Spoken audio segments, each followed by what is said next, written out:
السلام علیکم ورحمۃ اللہ وبرکاتہ۔ وعلیکم السلام ورحمۃ اللہ وبرکاتہ۔ نحمده ونصلی علی رسولہ الکریم، اما بعد فاعوذ باللہ من الشیطان الرجیم، بسم اللہ الرحمن الرحیم۔ رب اشرح لی صدری ویسر لی، میری قربانی، میرا جینا اور میرا مرنا اللہ ہی کے لیے ہے جو سب جہانوں کا رب ہے، اس کا کوئی شریک نہیں، اور مجھے اسی بات کے اعلان کا حکم دیا گیا ہے اور میں سب سے پہلا اس کا فرما بردار ہوں، مسلم ہوں۔ آج سے ہم ایک نئے مضمون کا آغاز کر رہے ہیں، میرا جینا میرا مرنا، فقہ آف لائف اینڈ ڈیتھ۔ زندگی کیسی ہونی چاہیے اور موت کیسی؟ ذرا سوچ کر بتائیے کہ آپ کے پاس سب سے قیمتی چیز کون سی ہے؟ زندگی۔ اپنی ذات کے علاوہ جو آپ کی بلانگنگز ہیں، جو کچھ آپ کے پاس ہے یا جو آپ دنیا میں دیکھتے ہیں، اس میں آپ کو سب سے زیادہ قیمتی چیز کون سی لگتی؟ چیز حقیقی معنوں میں جس کو آپ ویلیو کرتے ہیں، جس کو آپ سنبھال کے رکھتے ہیں، جس کو آپ سب سے زیادہ محفوظ رکھتے ہیں، جس کو آپ کسی بھی قیمت پر ضائع نہیں ہونے دینا چاہتے۔ چیز اپنے علاوہ مال و دولت۔ مال و دولت میں سے بھی سب سے زیادہ قیمتی چیز کون سی؟ سونا، پیسہ، اور اس سے زیادہ چیز لیپ ٹاپ آپ کا۔ اب لیپ ٹاپ کی دنیا ہے نا۔ اب لکھیے ایک طرف لیپ ٹاپ، سونا، ہیرے جواہرات، مال و دولت، گھر، ایک طرف لکھ دیجئے، اور دوسری طرف لکھیے آپ کی ذات، آپ کی زندگی۔ ان دونوں میں سے زیادہ قیمتی کون سی چیز ہے؟ ان میں سے کس چیز کے ساتھ آپ زندگی خرید سکتے ہیں؟ جتنی بھی چیزوں کو آپ سب سے زیادہ اہمیت دیتے ہیں، کسی بھی قیمت پر کھونے نہیں دینا چاہتے، اگر کوئی اس کو ہاتھ لگائے تو آپ دوڑ پڑتے ہیں، کوئی آپ سے لینا چاہے تو آپ اس سے لڑ سکتے ہیں، کوئی آپ سے چھینے تو آپ اس سے چھین کے لیں گے، سنبھال کے رکھیں گے، لاک میں رکھیں گے، ایک نہیں کئی ایک میں۔ میں نے دیکھا کہ اکثر عورتیں اپنے زیورات جو ہوتے ہیں وہ بہت سنبھال کے رکھتے ہیں۔ کچھ لوگ ہر چیز کھو دیتے ہیں، اپنا موبائل نہیں کھوتے۔ کچھ بھی آپ کی بلانگنگ میں سے، خود آپ نہیں، آپ کی بلانگنگ میں سے کوئی بھی چیز جس کو آپ کسی قیمت پر نہیں دینا چاہیں گے، حتیٰ کہ بعض اوقات لوگ ان کے لیے اپنی جان بھی دینے کو تیار ہو جاتے ہیں۔ تو خواہ وہ آپ کے زیورات ہوں، خواہ آپ کا لیپ ٹاپ ہو، خواہ موبائل ہو، خواہ کوئی بھی چیز ہو، چاہے وہ کوئی انسان ہو، چاہے آپ کے بچے ہوں، اپنے علاوہ باقی سب چیزوں کو دوسری طرف کر لیجیے۔ اب آپ ان سب کو ایک طرف رکھ کے یہ سوچئے کہ ان میں سے کون سی چیز ہے جو آپ کی زندگی، آپ کے وقت اور آپ کا نعم البدل ہے۔ کوئی بھی چیز نہیں ہے نا۔ تو گویا سب سے زیادہ قیمتی چیز آپ کے پاس آپ کی اپنی زندگی ہے، آپ کا اپنا وقت ہے، خود آپ ہیں۔ اگر ہم نے اپنے آپ کو گنوا دیا تو کچھ بھی نہ پایا۔ وہ کون سی چیز ہے جو صرف ایک بار ملتی ہے، اور اگر ایک دفعہ اس کو تجربوں کی نظر کر دیا، شکوک و شبہات کی نظر کر دیا، شہوات کی نظر کر دیا، خواہشات کی نظر کر دیا، تو کیا کسی بھی قیمت پہ دوبارہ ملے گی؟ ہرگز نہیں۔ پھر آپ دیکھیے کہ سب سے زیادہ قیمتی چیز اگر آپ کو کسی کو دینی ہو تو آپ کس کو دینا چاہیں گے؟ جو آپ کو سب سے زیادہ محبوب ہو۔ عام طور پر لوگوں کو اپنے بعد سب سے زیادہ پیاری اولاد ہوتی ہے، لہذا ان کی جو بلانگنگز ہوتی ہیں، جو مال و دولت ہوتا ہے، وہ کس کو دینا چاہتے ہیں؟ خود اپنی زندگی میں بھی اور موت کے بعد بھی، حتیٰ کہ جو اور وارث ہیں بعض اوقات ان کو بھی محروم کر کے اپنی اولاد کو دینا چاہتے ہیں۔ لیکن اولاد کا طرز عمل کیا ہوتا ہے؟ وہ آپ کے کتنے وفادار ہوتے ہیں، وہ آپ کو کیا ریٹرن دیتے ہیں، کیا لوٹاتے ہیں آپ کو؟ اور کیا دیں گے وہ آپ کے کتنے کام آئے گا. پچھلے دنوں مجھے اس ٹرپ پر لاہور جانے کا اتفاق ہوا. ایک گھر میں گئی تو میں نے دیکھا کہ ایک پوری لائن ہے گھروں کی. تو میں نے پوچھا تو پتا چلا کہ والدین نے اپنے بچوں کے لیے 7 گھر بنائے تھے. بعض اوقات یہ ہوتا ہے کہ ماں باپ کے پاس بہت کچھ ہو جاتا ہے تو وہ اپنی زندگی میں اپنے بچوں کو اپنے قریب بہت بہترین طریقے سے ان کو آپس میں جوڑ کے رکھنے کے لیے ان کی پراپرٹیز تک بہت اچھی طرح سیٹ کر کے دنیا سے جاتے ہیں. پھر کیا ہوتا ہے جب بچے بڑے ہوتے ہیں، کیا وہ انہی گھروں میں رہنا پسند کرتے جو ان کے ماں باپ نے سب کچھ قربان کر کے ان کے لیے بنائے ہوتے ہیں، اپنے خوابوں کے محلات، کہ ہمارے بچے یہاں رہیں گے ان گھروں میں. کوئی بھی نہیں رہتا ان میں. ان سب کے لیے وہ آؤٹ ڈیٹڈ ہوتے ہیں. ان کا بس چلے تو انہیں بیچ کر وہ امریکہ جا سیٹل ہوں اور ہو جاتے ہیں، کیونکہ دنیا کی جنت امریکہ ہے نا، اس لیے اس کا ذکر کیا. وہ ہے یا نہیں وہ الگ بات ہے. تو پھر ہمیں آج ایک فیصلہ کرنا ہے، اور وہ یہ کہ خود ہماری اپنی زندگی اور ہماری اپنی قیمت کیا ہے وہ کس کو دینی ہے. جب تک ہم یہ فیصلہ نہیں کر لیتے اس وقت تک ہمیں جینے کا ڈھنگ نہیں آ سکتا، اور نہ ہم اپنی پرائرٹیز کو طے کر سکتے، نہ ہم صحیح سنت پر ہو سکتے اور نہ صحیح راستے پر ہو سکتے. تو پہلے یہ سوچ لیجئے کہ آپ نے اپنی سب سے قیمتی چیز کس کو دینی ہے، کس کے لیے. واقعی اللہ کے لیے. اللہ کی ذات سب سے آگے، سب سے پہلے، ہر چیز سے پہلے. لا شریک لہ، اور سارے شریکوں کو بھی ہٹا دینا ہے وہاں سے. وَبِذَلِكَ أُمِرْتُ، یہی سبق مجھے سکھایا گیا ہے، یہی بتایا گیا ہے، یہی جینے کا راز ہے اور ڈھنگ ہے اور کامیاب زندگی کا یہی نسخہ ہے. وَبِذَلِكَ أُمِرْتُ وَأَنَا اول المسلمین. کسی کا انتظار نہیں کرنا کہ کوئی اس راہ پر آئے تو میں بھی چلوں، اور میرے گھر والے ساتھ دیں تو میں چلوں، اور دنیا ساتھ دے تو چلوں. نہیں، مجھے کسی کی خاطر بھی اپنی زندگی برباد نہیں کرنی، اپنے وقت کو بیکار چیزوں میں ضائع نہیں کرنا. اور یہ صرف خواہش اور تمنا کے ساتھ ہی بات پوری نہیں ہوگی، یہ اس وقت ہوگی جب آپ کو زندگی گزارنی آئے گی کہ پھر مجھے زندگی ساتھ کرنا کیا ہے، زندگی کیسے گزارنی ہے، اور پھر میری موت کیسے ہونی چاہیے، اور موت کے بعد مجھے کہاں جانا ہے، میری منزل کیا ہے، میں اپنے لیے کیا چاہتی ہوں. تو حقیقت یہ ہے کہ جس نے یہ زندگی دی ہے صرف وہی اس قابل ہے کہ یہ اسی کی پسند کے مطابق گزاری جائے. اس کی پسند و ناپسند ہم قرآن مجید میں پڑھ لیتے ہیں اور پڑھتے رہتے ہیں، لیکن جاننا ایک بات ہوتی ہے اور اس کے بعد اسے اپنی زندگی کا حصہ بنانا ایک دوسرا مرحلہ ہوتا ہے. لہذا بہت ضروری ہے کہ ہم جینے کے طریقے بھی سیکھیں اور مرنے کے بھی. جس کو جینا نہ آیا اس کی موت کیسی ہوگی، جس کا آغاز ہی اچھا نہیں اس کا انجام کیا اچھا ہوگا. اس لیے ہمیں جینا بھی سیکھنا ہے اور مرنا بھی سیکھنا ہے. اس کے لیے اس کتاب کا انتخاب کیا گیا. بنیاد میں اسی کتاب کو بناؤں گی، لیکن انشاءاللہ حسب معمول کچھ اور چیزیں ساتھ شامل کرتی جاؤں گی. جہاں جہاں کمی ہوگی، جہاں جہاں مزید کچھ ایڈیشن کی ضرورت ہوگی وہ میں کروں گی. اس کے لیے آپ چاہیں تو اپنی کتاب کے ساتھ ہی لکھتے جائیں، چاہیں تو الگ کوئی رجسٹر بنائیں، جو بھی طریقہ آپ کو سوٹ کرے. اس کتاب کے یا اس مضمون کے بیسیکلی 7 حصے کیے گئے ہیں.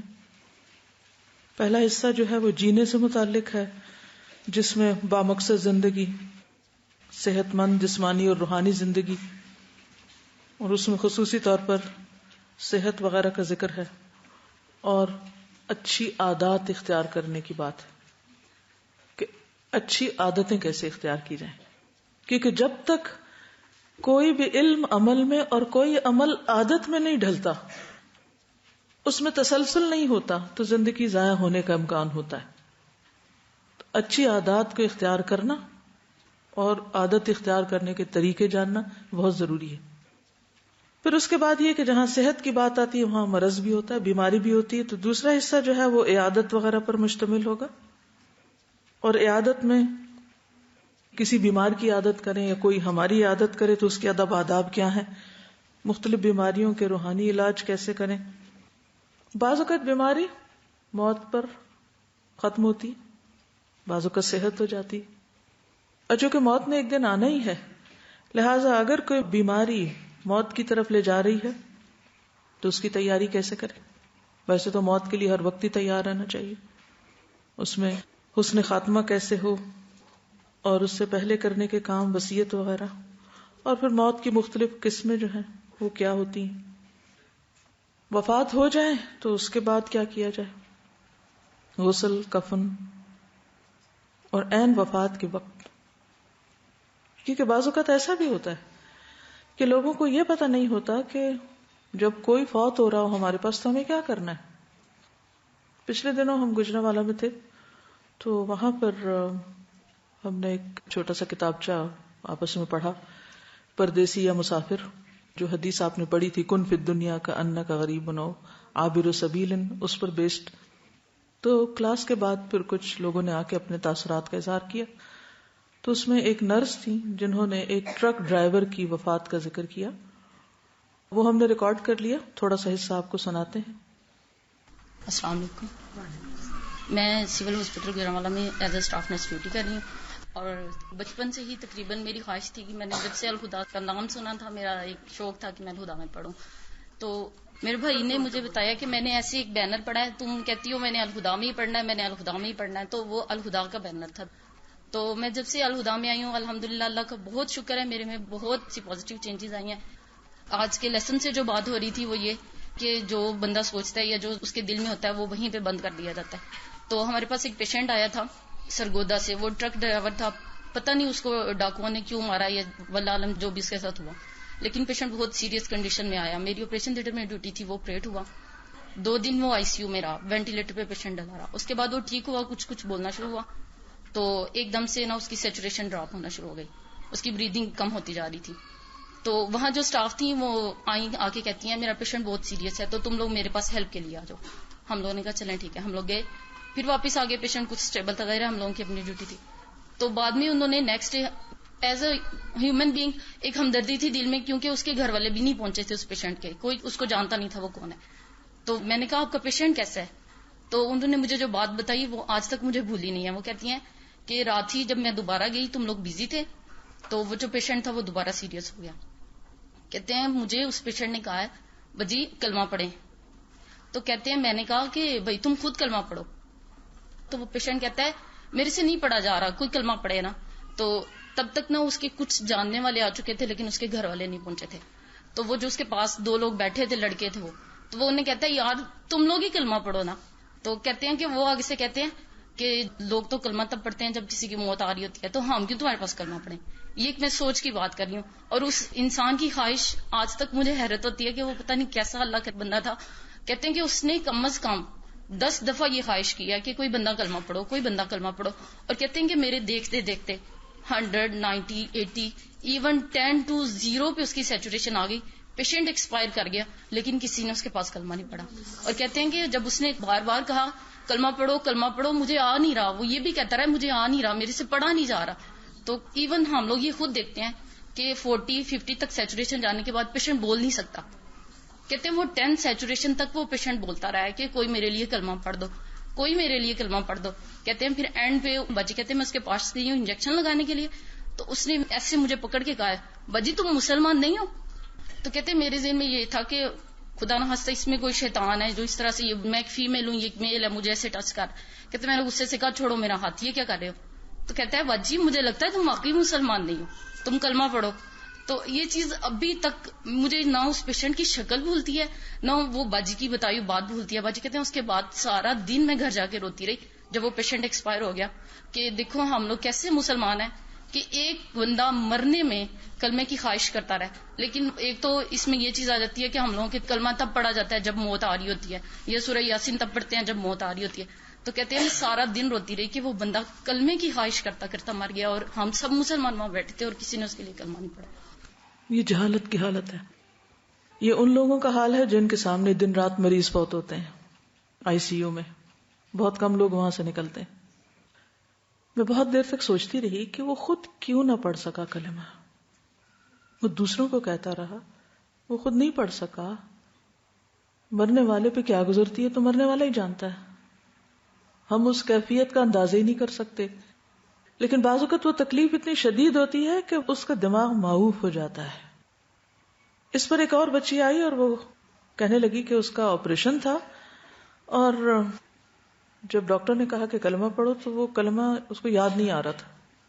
السلام علیکم. وعلیکم السلام. میرا لاسٹ ایئر ناک کا آپریشن تھا، اور میں آپریشن تھیٹر میں جانے سے پہلے یا حیو یا قیوم برحمتی کا استغیث پڑھتی گئی تھی.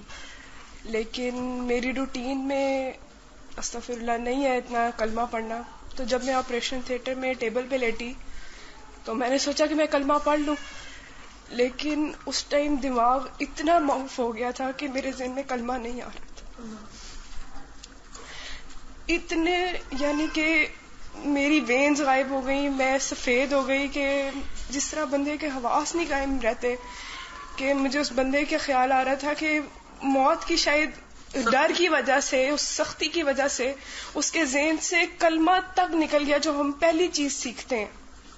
صرف میرے زبان پہ یا حیو یا قیوم برحمتی کا استغیث تھا، وہی میرے ذہن میں پہلے آیا. میں نے وہ پہلے پڑھا اور پھر مجھے کلمہ یاد آیا، آیت الکرسی یاد آئی. کہ میں یہ سوچ رہی تھی کہ جو چیز ہم روٹین میں پڑھتے رہتے ہیں وہ ہمیں بہت سخت وقت میں بھی یاد آ جاتی ہے، لیکن جو چیز ہماری روٹین میں نہیں ہوتی وہ ہمیں نہیں یاد آتی. ایک اور پیشنٹ تھی جن کا ہارٹ کا آپریشن ہوا تھا، وہ اپنے بارے میں بتاتی. السلام علیکم ورحمۃ اللہ.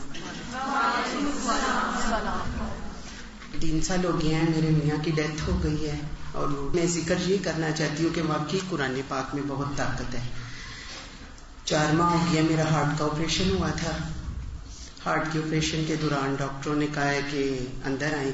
میں اندر گئی ہوں، میں نے کلمہ پڑھا ہے، قرآن پاک پڑھا ہے، میرے ساتھ تھا چھوٹا قرآن پاک. اس کے بعد ڈاکٹر نے کہا بے ہوش کرنے لگے، کلمہ پڑھی. کلمہ ایسے جیسے ذہن سے ہی نکل جاتا ہے. بچے تھے 4 چھوٹے چھوٹے. اللہ سے یہی دعا کی، اللہ میرے 4 بچے ہیں، مجھے زندگی دینا، صحت دینا. ساتھ پڑھتی رہی ہوں. آپریشن سٹارٹ کیا انہوں نے، 8 گھنٹے بعد مجھے باہر لے کے آئے. دیکھیں یہی بتا رہی ہوں کہ اللہ کی کلام میں کتنی برکت ہے. قرآن پاک ساتھ ہی رہا ہے.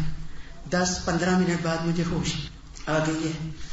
اس کے بعد بیڈ پہ مجھے لٹایا ہے اور میں نے کہا مجھے نماز پڑھائیں. ڈاکٹر نے کہا نہیں ابھی نہیں پڑھنی. میں نے کہا نہیں، میں نے اٹھ کے پڑھنی ہے. یورین بیگ میں نے اتروا دی ہے، نماز پڑھی ہے، اللہ کا ذکر کیا ہے اور اٹھ کے بیٹھ گئی ہوں. بیٹھنے کے بعد پھر میں نے کہا مجھے نماز پڑھائیں عصر کی. پھر میں نے نماز پڑھی ہے اور اس کے بعد پھر ذکر کرتی رہی ہوں. ساتھ ہر بیڈ پہ میں گئی ہوں اللہ کا ذکر کریں، اللہ کو یاد. اس کے بعد میں خود اٹھ کے چلی ہوں. ٹھیک 10 گھنٹے بعد.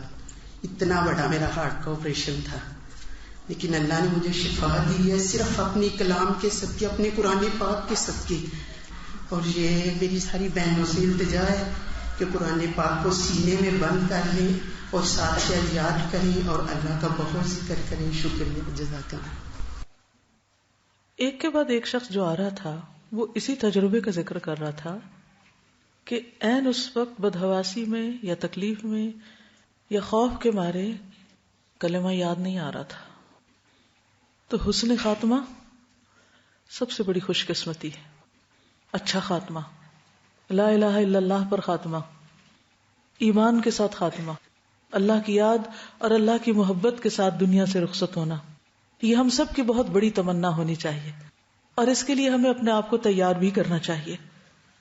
جانے والے کے لیے بھی کلمہ پڑھنا اور خود اپنے لیے کلمہ پڑھنے کی عادت اور اس وقت پڑھنے کی دعا کرنا، یہ بھی ہماری دعاؤں کا ایک حصہ ہونا چاہیے. پھر مرنے کے بعد اگلی منزل قبر ہے. بہت سے لوگ اس کے بارے میں سوچتے نہیں قبر میں کیا ہوگا. اور پھر اس کا حساب کتاب، اس کے بارے میں بھی جاننا ضروری ہے. جانے والا تو چلا جاتا ہے، لیکن بعد کے لوگ کیا کرتے ہیں؟ تو چھٹے حصے میں انشاءاللہ تعزیت اور دوسرے کا غم بانٹنا. جو لوگ باقی رہ جاتے ہیں ان کے ساتھ حسن سلوک، وراثت کی تقسیم، اور پھر اگر کوئی یتیم ہے یا بیوہ ہے اس کو کس قسم کی تعلیم دینی ہے، اس کی کس طرح ڈھارس بندھانی ہے، اس کے ساتھ کیا معاملہ کرنا ہے، یہ بھی ہمیں معلوم ہونا چاہیے، تاکہ جہاں ہم اپنی زندگی کو بہتر بنا سکیں وہاں ہمیں دوسروں کی زندگی کو بھی بہتر بنانا چاہیے. پھر اس موقع پر جو بدعات وغیرہ ہوتی ہیں ان کے بارے میں جاننا اور ان کے خاتمے کی کوشش کرنا، کیونکہ جہاں بدعت ہوتی ہے وہاں تو انسان کے فرض اور نفل بھی قبول نہیں ہوتے، باقی عبادات بھی ضائع ہو جاتی ہیں.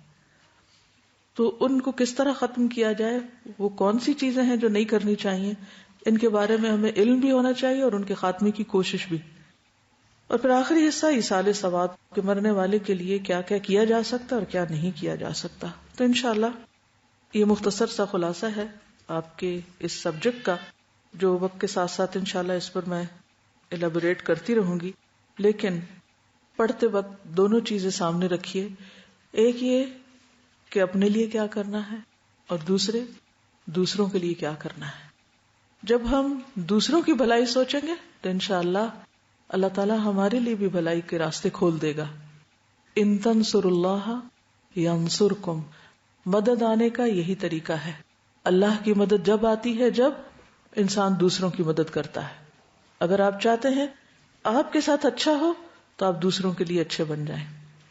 آپ چاہتے ہیں آپ کا خاتمہ اچھا ہو تو آپ دوسروں کے اچھے خاتمے کی فکر کریں. آپ چاہتے ہیں آپ کو جنت ملے تو اس کے لیے بھی کوشش کریں کہ دوسرے غلط کاموں سے بچیں تاکہ آگ سے بچ سکیں. یا ایھا الذین آمنوا قوا انفسکم واہلیکم نارا، اپنے آپ کو اور اپنے گھر والوں کو آگ سے بچاؤ. جیسا کہ پہلے بھی میں نے ذکر کیا کہ دوسری زندگی کے اچھے ہونے کا انحصار اس بات پر ہے کہ ہماری یہ زندگی کیسے گزرتی ہے، اور اس زندگی کے اچھے ہونے کا انحصار کس پر ہے کہ ہماری عادات کیا ہیں، وہ کون سی چیزیں جو ہماری شخصیت کا حصہ بن گئی، تاکہ ان کو ہم شعوری طور پر اور ایون لاشعوری طور پر ہوش میں اور بے ہوشی میں کرتے چلے جائیں. کیونکہ جو چیزیں ہمارے شعور سے لاشعور میں نہیں اترتی وہ پھر ایسی کیفیات میں جب انسان بیمار ہوتا ہے یا موت کے قریب ہوتا ہے تو پھر وہ سامنے نہیں آتی. بہت سے لوگوں کے بارے میں یہ بھی سنا ہے کہ ان کے پورے ہوش حواس ختم ہوتے ہیں لیکن اس وقت بھی وہ ان چیزوں کو یاد کر رہے ہوتے ہیں جو ان کی زندگی کا معمول ہوتی ہیں. مثلا ایک خاتون اپنی موت کے تھوڑی دیر پہلے کیا کہہ رہی تھی؟ جیسے آج اساتذہ نے بتایا کہ جب موت کے فرشتے جان نکالنے کے لیے آتے ہیں تو آخری ٹائم میں جو آپ کے دل میں ہوتا ہے وہی آپ کے چہرے پہ بھی ثبت ہو جاتا ہے. اور ویسے ہی وہ ابھی 2 دن پہلے دادی ماں لگتی ہیں، ان کی ڈیتھ ہوئی. انہوں نے مجھ سے وعدہ کیا تھا اسی دن آنے کا گھر، لیکن اس دن اچانک ان کی طبیعت خراب ہوگی تو ہاسپٹل میں ایڈمٹ ہو گئی.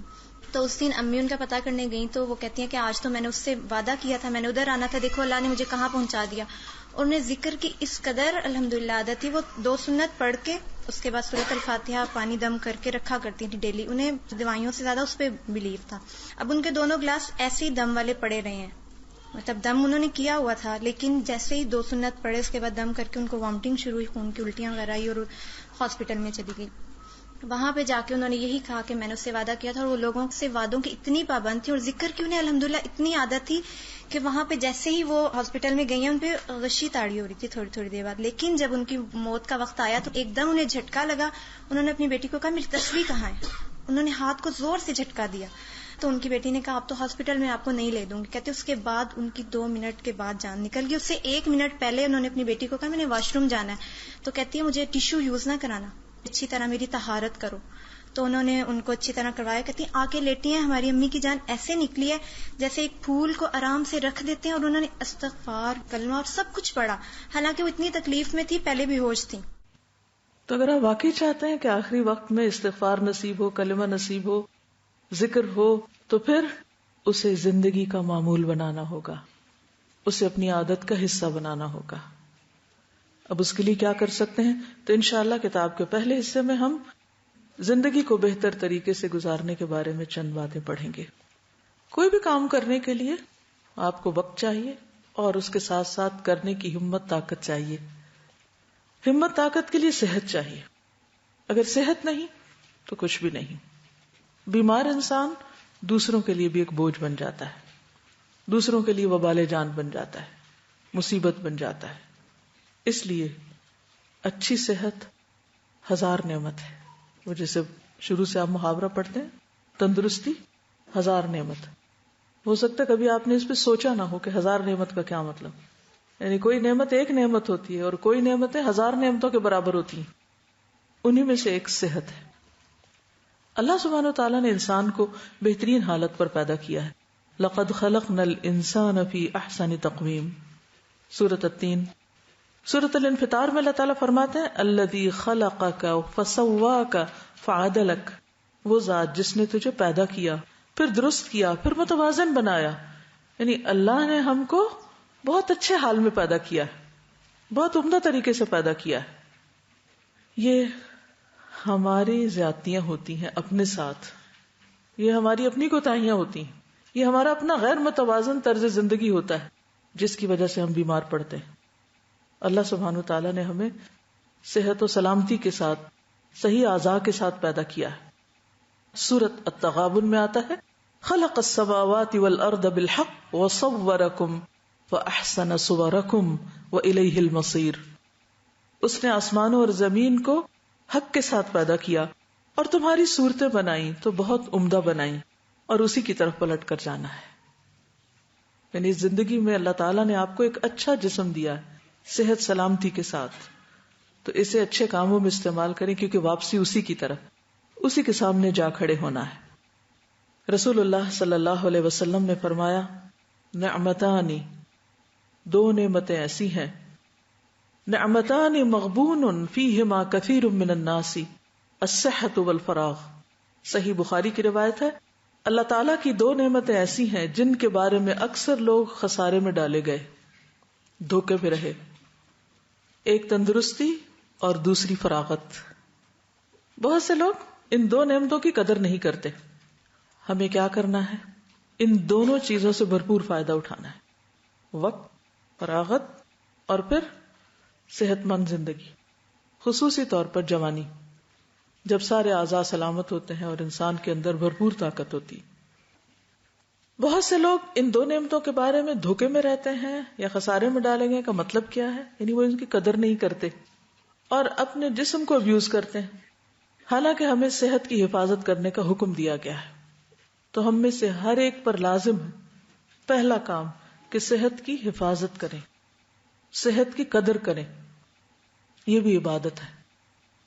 صحیح مسلم کی روایت ہے عبداللہ ابن عمرو ابن العاص سے, کہتے ہیں کہ نبی صلی اللہ علیہ وسلم کو میرے بارے میں یہ بات پہنچی کہ میں مسلسل روزے رکھتا ہوں اور رات بھر نماز پڑھتا ہوں, یعنی نہ کھاتا ہوں نہ سوتا ہوں, عبادت کے شوق میں.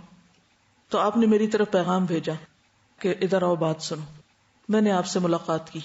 آپ نے فرمایا کیا مجھے یہ خبر نہیں دی گئی کہ تم روزے رکھتے رہتے اور افطار نہیں کرتے, رات بھر نماز پڑھتے رہتے ہو؟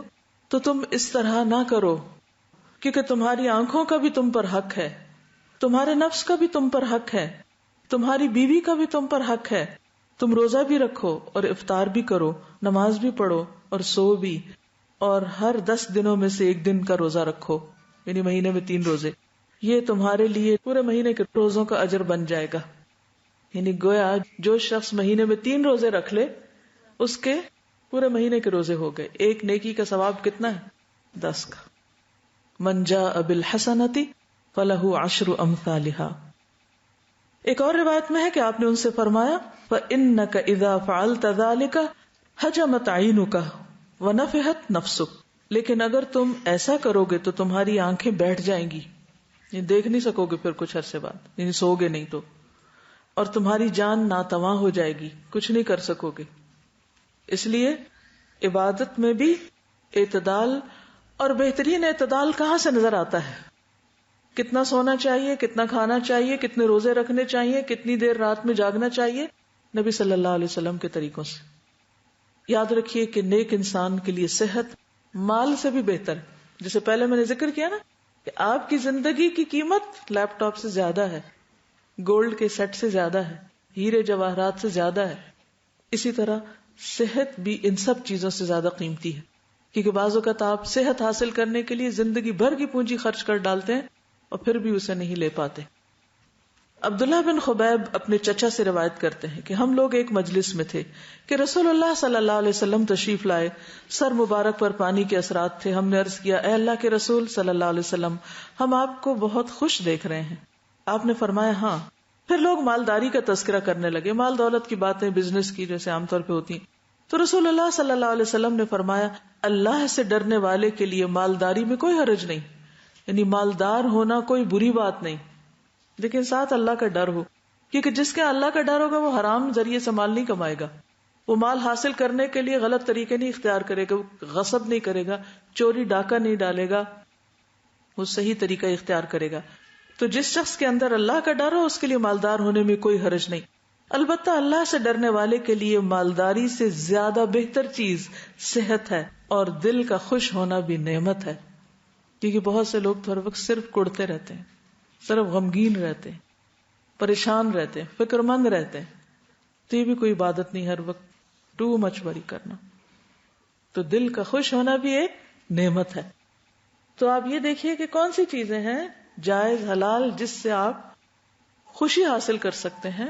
تو اس وقت گلٹ میں نہ رہیں اور اپنے آپ کو ملامت نہ کریں کہ اچھا شاید میرے اندر اللہ کا ڈر نہیں اس لیے میں روز خوش رہتی ہوں، یہ مجھے ہر وقت غمگین ہی رہنا چاہیے. ٹھیک ہے، غم بھی ہوتا ہے مومن کو اور آخرت کی فکر بھی ہوتی، لیکن اس کے باوجود دل کا ہلکا ہونا، ایک ہے بوجھل ہونا اور ایک ہے ہلکا ہونا. تو دل کا ہلکا ہونا یہ بھی اللہ کی ایک نعمت ہے، اور یہ صرف اس کو ملتی ہے جو اللہ پہ توکل کرتا ہے، ہر معاملے میں اللہ پہ بھروسہ کرتا ہے.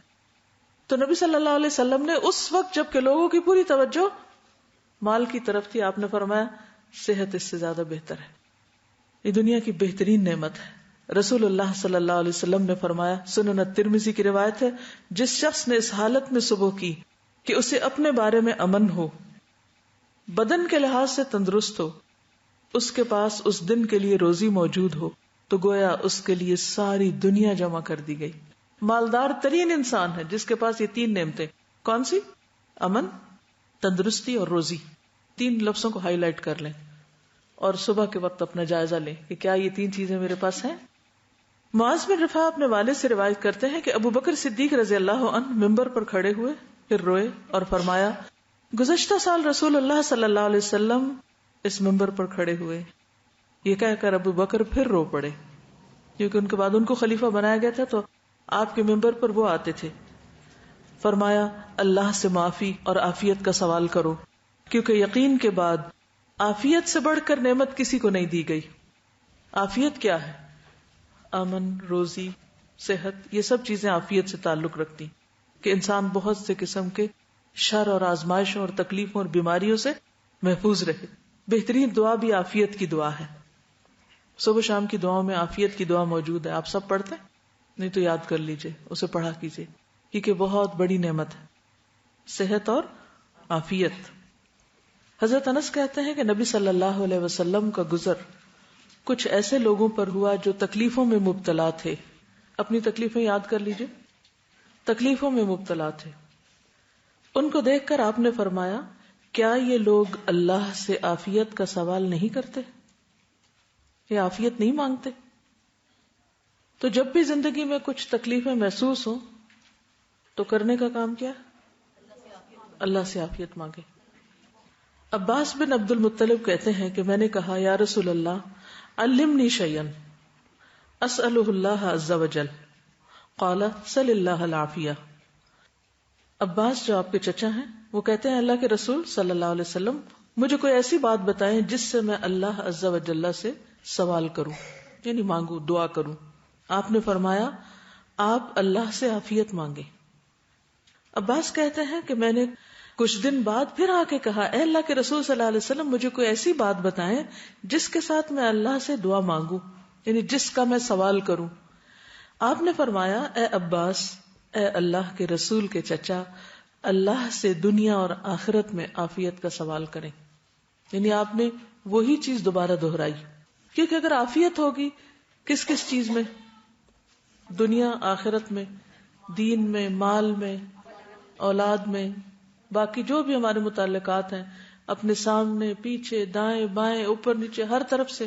تو انشاءاللہ شیطان کے حملوں سے، لوگوں کے شر سے، حسد سے، جتنی بھی چیزیں جن کا ہمیں خوف ہے ان سب سے ہم انشاءاللہ محفوظ رہیں گے. یعنی ایک پروٹیکشن کی دعا ہے. ایک اور روایت میں ہے، عبداللہ بن عمر سے روایت ہے کہ رسول اللہ صلی اللہ علیہ وسلم صبح اور شام یہ دعائیں پڑھنا ترک نہیں فرماتے تھے، چھوڑتے ہی نہیں تھے، یہ دعا لازم پڑھتے تھے. اللہم انی اسألک العافیۃ فی الدنیا والآخرہ، اللہم انی اسألک العفو والعافیۃ فی دینی ودنیای واہلی ومالی، اللہم استر عوراتی. کیونکہ اندیشے ہوتے ہیں نا، کچھ ہماری بلانگنگز ہوتی ہیں جن کو ہم پروٹیکٹ کرنا چاہتے ہیں، اور کچھ ہمارے آئندہ فیوچر کے بارے میں خوف ہوتے ہیں، تو اس سے بچنے کی بھی دعا ہے. اللہم استر عوراتی وآمن روعاتی. اور کچھ چیزیں ایسی ہوتی ہیں جن کے کھلنے کا، جن کے بارے میں بدنامی کا ڈر ہوتا ہے کہ یا اللہ لوگوں کو اگر میرے عیب اور میرے گناہ پتہ چل گئے تو پھر میرا کیا بنے گا. تو اس کے لیے اللہم استر عوراتی وآمن روعاتی، اللہم احفظنی من بین یدی ومن خلفی وعن یمینی وعن شمالی ومن فوقی واعوذ بعظمتک ان اغتال من تحتی.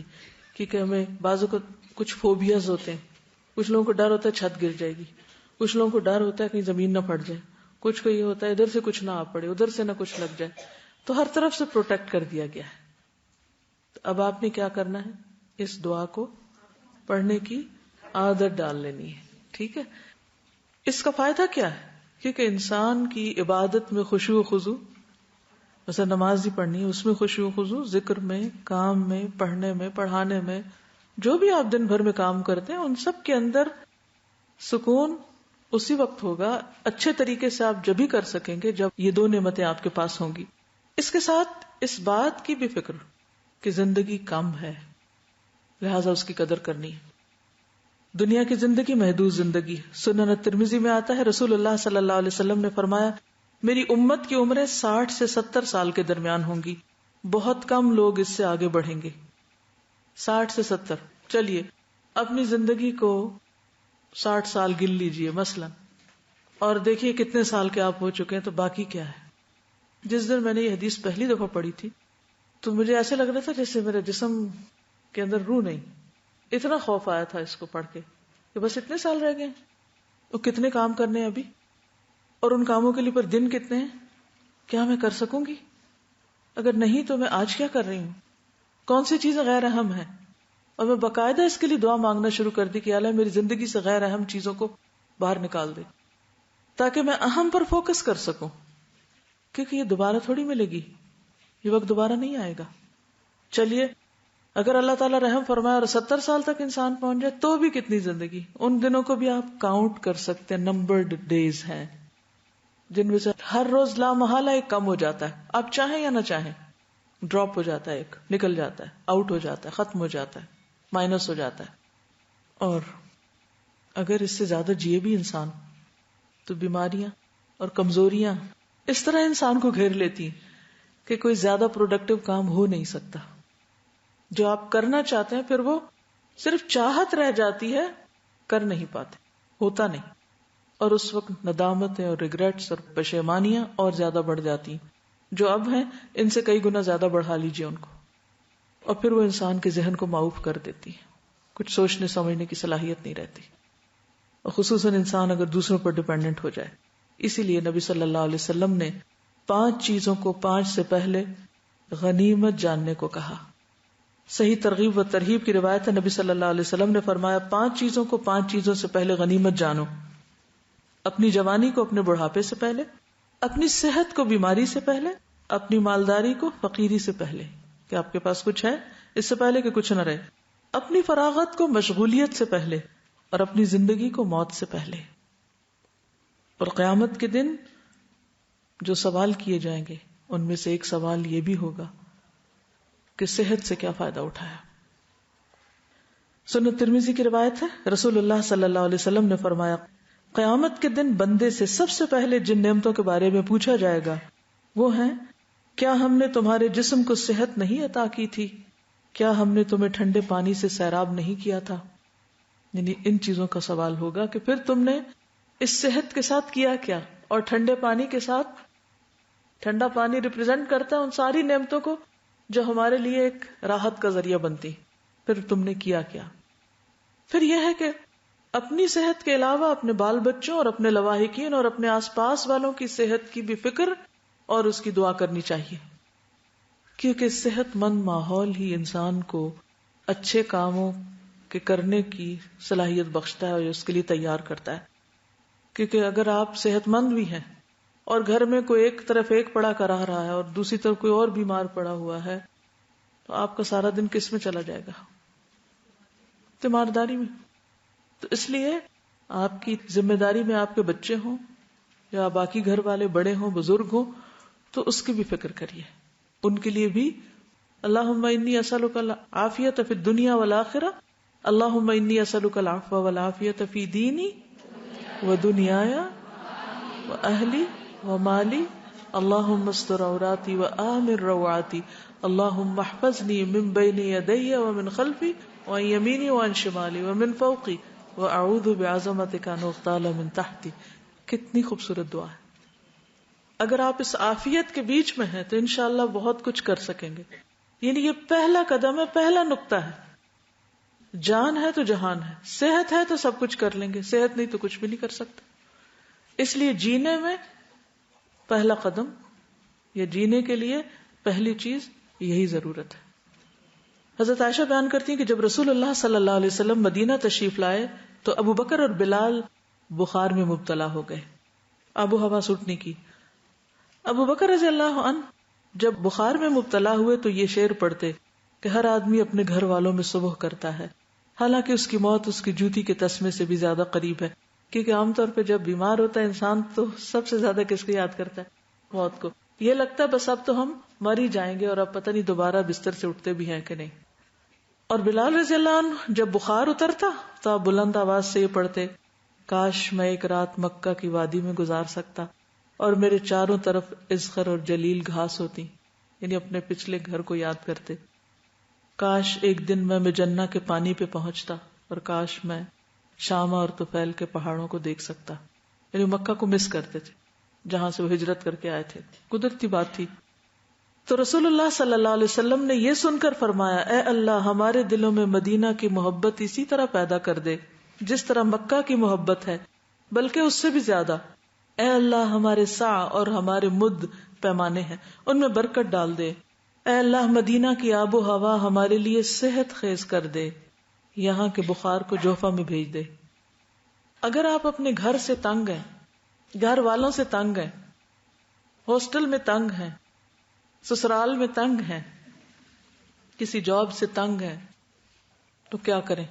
دعا کہ اللہ ان لوگوں کی محبت میرے دل میں ڈال دے جن کی نفرت یا جن سے چڑ یا جن سے بیزاری اور اریٹیشن کی وجہ سے میں کچھ نہیں کر پاتی. معاملہ آسان ہو جائے گا نا. ہم یہ دعا ہی نہیں کرتے کہ اللہ ان کے دلوں کو میرے لیے مسخر کر دے یا مجھے ان کے لیے کارآمد بنا دے. تو اپنے ماحول کی صحت کے لیے بھی دعا کریں، ماحول کی بہتری کے لیے، پازیٹیو وائبز کے لیے، یعنی مثبت ایک ماحول اور ایک بہترین زندگی کے لیے دعا بھی کریں. یعنی ایک تو عافیت کی دعا، لیکن اگر عافیت نہیں اور بیماری آ گئی یا ایسے لوگوں سے واسطہ پڑ گیا کہ جہاں مشکل ہو گیا گزران، تو حل صرف بھاگنا نہیں. ہم اکثر کیا سوچتے ہیں؟ سسرال والے اچھے نہیں، میکے چلو. ہاسٹل اچھا نہیں، گھر چلو. یہ جاب اچھی نہیں، کوئی اور ڈھونڈ لو. یہی حل سوچتے ہیں نا. تو نبی صلی اللہ علیہ وسلم نے یہ نہیں فرمایا کہ مدینہ چھوڑ کے کہیں اور چلو. کیا کہا؟ اے اللہ ہمارے دلوں میں مدینہ کی محبت اسی طرح پیدا کر دے جیسے مکہ کی محبت، بلکہ اس سے بھی زیادہ، تاکہ ہمارا یہاں رہنا آسان ہو جائے، یہاں ہمارا دل لگ جائے.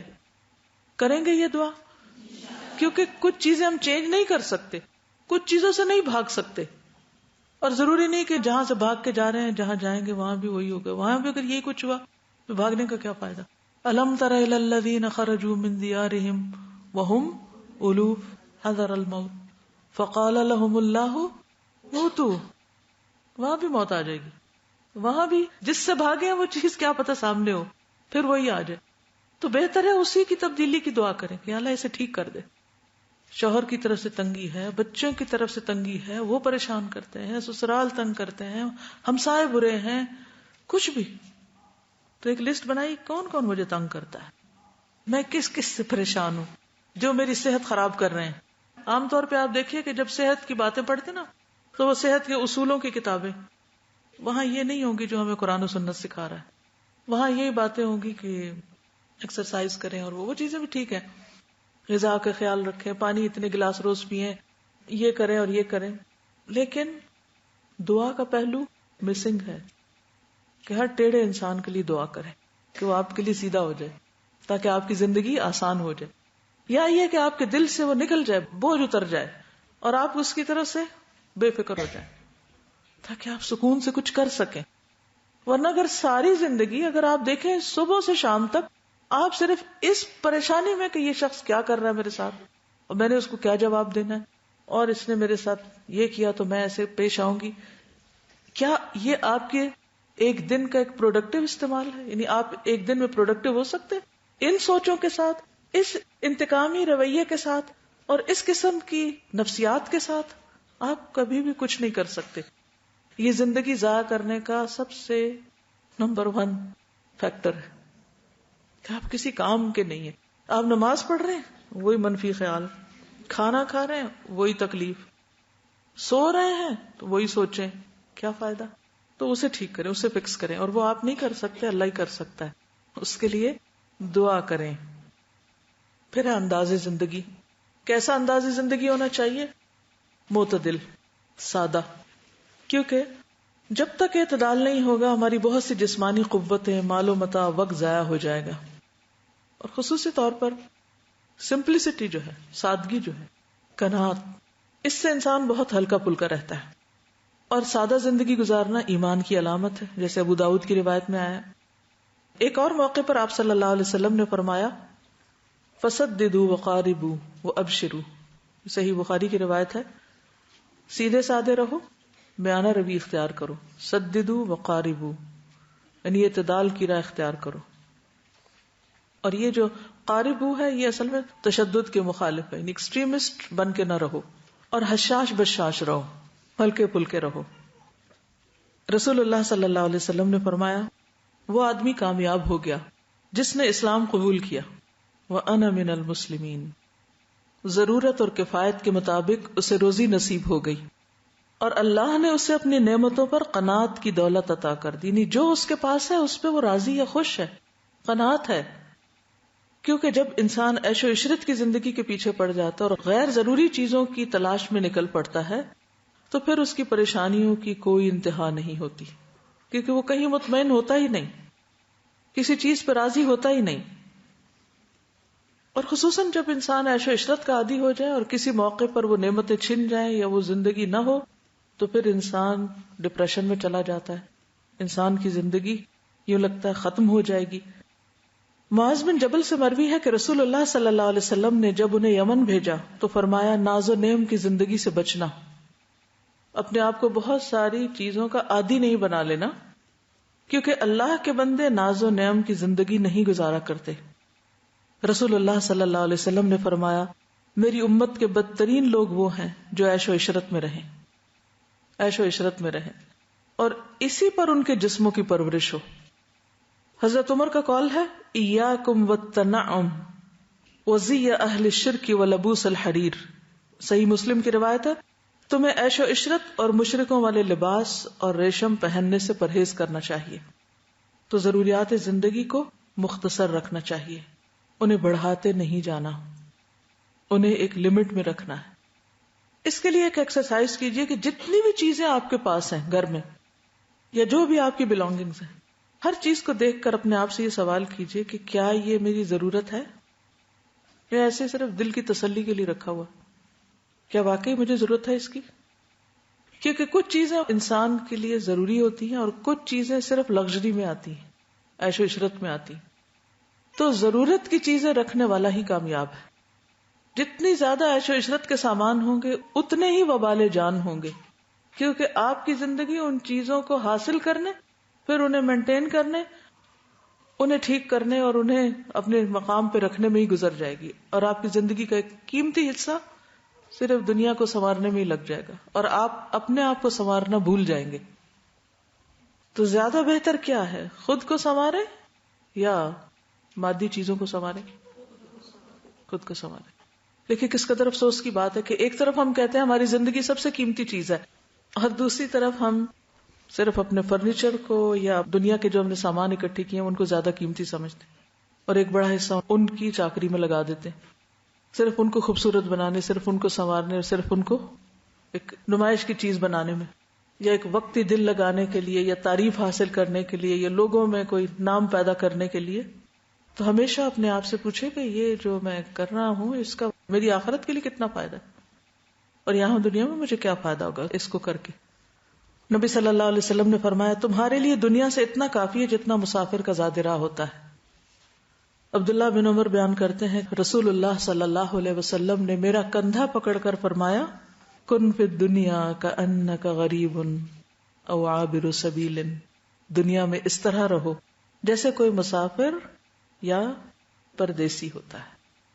عبداللہ بن عمر خود فرمایا کرتے تھے کہ جب شام ہو جائے تو صبح کا انتظار نہ کرو، اور جب صبح ہو جائے تو شام کا انتظار نہ کرو. اپنی صحت کے اوقات میں اپنی بیماری کے لیے کچھ بنا لو کہ جب بیمار ہوگے تو کیا کرو گے، اس وقت تو نہیں کر سکو گے، اور اپنی زندگی میں موت کے لیے سامان تیار کر لو. ان سب چیزوں کے لیے، ایک اچھی زندگی گزارنے کے لیے ضروری ہے کہ ہماری عادات اچھی ہوں. لیکن عادات کے لیے کیا ضروری ہے؟ اچھی عادتیں کیسے ڈیولپ ہوتی؟ آپ میں سے کس کس نے سائیکالوجی پڑھی ہوئی ہے؟ اس میں آپ نے ہیبٹ کا چیپٹر پڑھا ہوگا. عادتیں کیسے بنتی، اس پر مزید پڑھیے. کیونکہ جن چیزوں کو آپ اچھا کہتے ہیں، اچھا سمجھتے ہیں، کرنا چاہتے ہیں، لیکن آپ کہتے ہیں کچھ دن تو میں کر لیتی ہوں پھر مجھے بھول جاتا ہے. کچھ لوگ کہتے ہیں ہم ایک کام بڑے جوش و خروش سے شروع کرتے ہیں، تھوڑے دن کے بعد پھر ہم وہیں آ کھڑے ہوتے ہیں، کوئی استقامت نہیں ہوتی، کنسسٹنسی نہیں ہوتی. حالانکہ اللہ سبحانہ وتعالیٰ کو وہ کام زیادہ پسند ہے کہ جو مستقل ہوں، خواہ تھوڑے ہی کیوں نہ، تھوڑا ہی کیوں، چھوٹا ہی کیوں نہ ہو، لیکن ریگولرلی کیا جائے. جس کا مطلب کیا ہے کہ وہ آپ کی ہیبٹ بن چکا ہو، آپ کی عادت میں آ چکا ہے. کیونکہ جب چیز عادت بن جاتی ہے تو پھر اس کے لیے بہت سی شعوری کوشش کرنے کی ضرورت نہیں ہوتی. اس کے لیے کچھ ٹپس ہیں. مثلا کسی بھی کام کو کرنے کے لیے کچھ محرکات ہوتے ہیں. جو محرکات ہوتے ہیں وہ آپ کو اس خاص وقت میں یا خاص ماحول میں یا خاص طریقے پر وہ کام کرنا یاد دلا دیتے ہیں. تو آپ یہ دیکھیں کہ آپ کے لیے کون سی چیز محرک ثابت ہوتی، کون سی چیز آپ کو موٹیویٹ کرتی، کون سی چیز آپ سے پابندی کروا لیتی ہے. مثلا آذان 5 وقت کیوں ہوتی ہے؟ اس کے بغیر کیا ہمیں نہیں پتا چلتا سورج کہاں پہنچ گیا، اب نماز پڑھنی چاہیے. کیا مقصد ہے اس کا؟ آذان کیا ہے؟ نماز کے لیے محرک ہے، آپ کو حرکت دیتے کہ اٹھو وقت ہو گیا نماز کا. تو اگر آپ کچھ عادتیں ڈالنا چاہتے ہیں تو اپنے محرکات تلاش کیجئے کہ کون سی چیز آپ سے کام کروا لے گی. کوئی شخص ہو سکتا ہے، کوئی آواز ہو سکتی ہے، کوئی خوشبو ہو سکتی ہے، کوئی بھی چیز. مثلا صبح اٹھنے کے لیے آپ کو کیا چاہیے؟ الارم. جو ہی وہ آواز آتی ہے تو آپ کیا کرتے ہیں؟ اٹھ کے بیٹھ جائیں. لیکن جس کو الارم لگانے کی عادت ہی نہ ہو، جس کے پاس گھڑی نہ ہو، اللہ اکبر، کئی جگہوں پہ جاتے ہیں الارم کلاک ہی نہیں ہوتی ان کے پاس، کہ اگر آنکھ کھل گئی تو کھل گئی، نہیں کھلی تو نہ کھلی، سوئے رہے. تو عادت ڈالنے کے لیے پھر کیا ضروری ہے؟ یہاں پر محرک ضروری ہے، الارم ضروری ہے. مثلا یہ ایک چیز ہے. مثلا آپ کے پاس اگر کوئی ایسا گیجٹ ہے جس میں ریمائنڈر سیٹ ہیں اور وہ آپ کو اس مخصوص ٹائم پر الرٹ دے دیتے ہیں، آپ اپنے کام میں مصروف ہیں، ڈوبے میں، اتنے میں الرٹ بجتی، اوہ فلاں میٹنگ کا ٹائم ہو گیا، اور فلاں کام کا وقت ہو گیا، اب ذکر کا وقت ہو گیا. اب تو اتنی زندگی آسان ہو گئی ہے کہ مختلف ٹیلی فونز کے اندر، مثلا آئی فون کے اندر آئی اذکار ایک اتنی اچھی اپلیکیشن جس میں صبح کے اذکار کا الرٹ آتا ہے، شام کے اذکار کا الرٹ آتا ہے کہ آپ بھول نہیں سکتے. باقی چیزیں ہم ادھر ادھر چھوڑ سکتے ہیں، کمپیوٹر بھی کہیں رہ سکتا ہے، لوگ بھی کہیں جا سکتے ہیں، تو ایک موبائل تو ہر وقت ہمارے ہاتھ میں ہی ہوتا ہے نا. اکثر لوگ کھانا پکاتے وقت، واک کرتے وقت، کسی بھی موقع پر اس کو اپنے سے جدا نہیں کرتے، کلاس میں بھی آ کر نہیں جدا کرتے، کیونکہ اس میں بہت ساری چیزیں آ گئی ہیں. تو اس میں انسان ریمائنڈرز، الرٹس، الارمز، یہ ساری چیزیں آپ کی عادات کو پختہ کرنے اور آپ کو اس پر استقامت کے لیے فائدہ دیتے ہیں. وتواصوا بالحق وتواصوا بالصبر کرنا تو انسانوں کو چاہیے، لیکن اب مشینیں بھی کر رہی ہیں. آپ کو کہتے ہیں اٹھ جاؤ، اب یہ وقت آ گیا، اب یہ کرنا ہے، یہ کرنا ہے. تو پہلے آپ اپنے گول سیٹ کر لیں، یہ کرنا ہے ایک سارے دن میں، یہ عادتیں تو میرے لیے بہت ضروری ہیں، لیکن اب اس کے لیے پھر کیسے کرنا ہے وہ آپ اپنا طریقہ سوچیے، لیکن کرنا ضرور کچھ ہوگا. اپنے آپ کو ایسے پانی کے دھارے کی طرح چھوڑ نہ دیں کہ جدھر چاہے وہ بہہ جائے. ہم اس لیے نہیں آئے اس دنیا میں، ہمیں سوچ سمجھ کی زندگی بسر کرنی. اپنے آپ کو دوسروں کے رحم و کرم پہ نہ چھوڑے کہ وہ آپ کو ڈھور ڈنگروں کی طرح ہانکتے رہے، اب چلو ادھر، اب چلو ادھر، اب چلو ادھر. اور جس دن وہ چرواہے غائب ہوئے اور آپ بھی گئے، بھاگ گئے ادھر ادھر. بہت سے لوگ جب ان کے لیے کوئی ٹائم ٹیبل بنا دے تو وہ کام کر لیتے ہیں، اور جس دن وہ کوئی چلا جاتا ہے تو پھر کیا کرتے ہیں، پھر وہ لاسٹ ہوتے ہیں. اچھا اب کیا کریں؟ اب وہ چھٹیوں میں گھر گئے تھے تو سمجھ ہی نہیں آ رہی تھی کیا کرنا ہے. یہاں اتنی اچھی عادت تھی، تہجد کے لیے اٹھ رہے ہیں، ذکر کر رہے ہیں، تلاوت ہو رہی ہے، کچھ بھی مس نہیں ہو رہا. بھائی یہ کیا زندگی ہے کہ کوئی آپ سے کروائے تو آپ کر سکتے ہیں، اور اگر کوئی نہ ہو تو آپ کر ہی نہیں رہے. کیا آپ کی زندگی پروڈکٹیو ہو سکتی ہے اس طریقے پر؟ کیا آپ کے اوپر کوئی بھی چیک رکھنے والا نہیں اور آپ اپنے آپ کو خود ڈسپلن نہیں کر سکتے؟ آپ پھر میچور ہی نہیں ہوئے، ابھی آپ نے زندگی گزارنی نہیں سیکھی. سبحانک اللہم و بحمدک، اشہد ان لا الہ الا انت، استغفرک و اتوب الیک. السلام علیکم و رحمۃ اللہ وبرکاتہ.